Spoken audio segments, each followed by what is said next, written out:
Hello, हाय, राधे राधे। जय Shri Krishna all of student.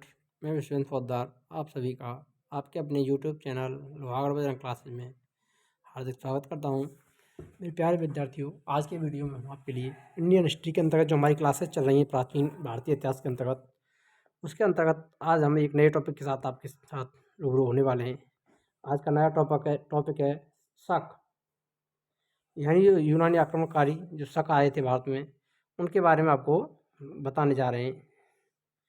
यहाँ पर यही वही फैक्ट लिए गए हैं जो आपके लिए परीक्षा की दृष्टि से इम्पोर्टेंट है, उन्हीं को शामिल किया गया है इसमें। तो देखिए, क्लास शुरू करते हैं।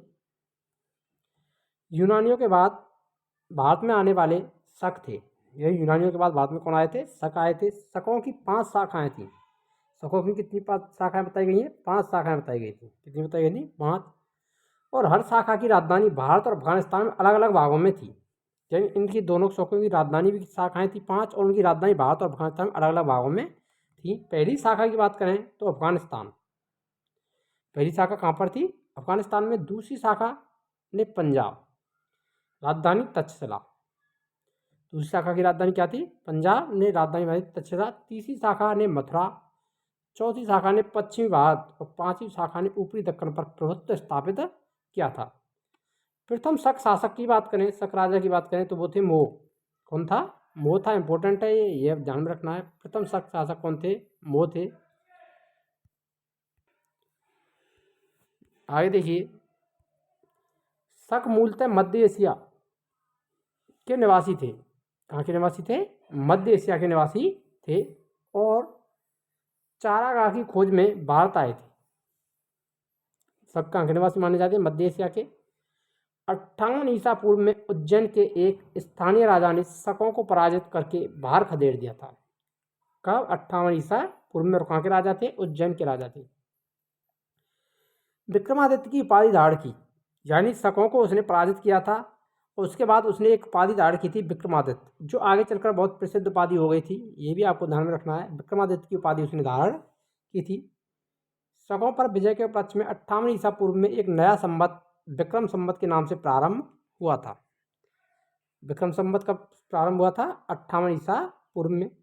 उसी समय से विक्रमादित्य एक लोकप्रिय उपाधि बन गई, जिसकी संख्या भारतीय इतिहास में 14, ध्यान में रखना कितनी संख्या बताई गई है? भारतीय इतिहास में 14 बताई गई है,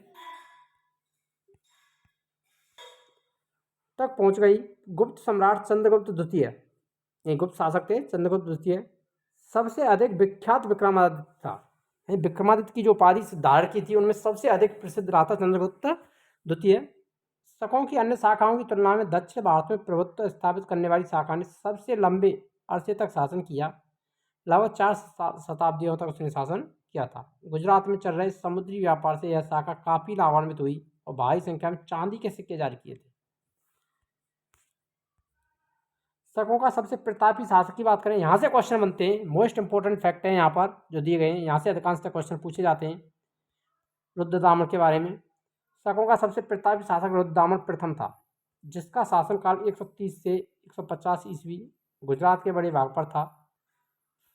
इसने काठियावाड़ के अर्ध शुष्क सुदर्शन झील मौर्यों द्वारा निर्मित का जीर्णोद्धार करवाया था। यही क्वेश्चन बनता है कि मौर्यों द्वारा निर्मित सुदर्शन झील का जीर्णोद्धार किसके द्वारा किया गया था? रुद्रदामन प्रथम के द्वारा किया गया था। मोस्ट है ये।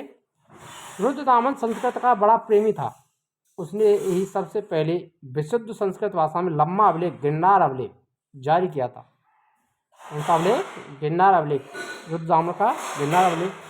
इसके पहले के सभी अभिलेख प्राकृतिक भाषा में रचित थे, यह संस्कृत भाषा में लिखित था।